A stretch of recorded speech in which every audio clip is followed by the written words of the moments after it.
যে ডট ডটগুলো আছে এগুলোতে ফ্রেঞ্চ নট স্টিচ দেবো।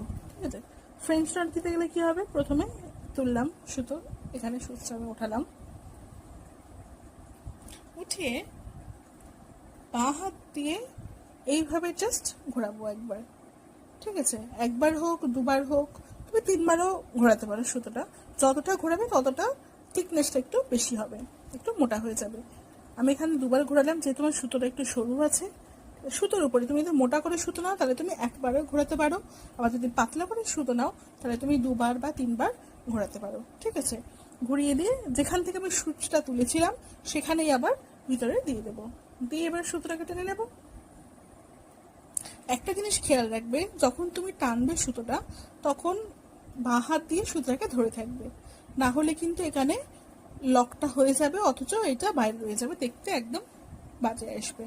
এবার দেখো আস্তে আস্তে টানলাম, এই দেখো হয়ে গেল সুন্দর।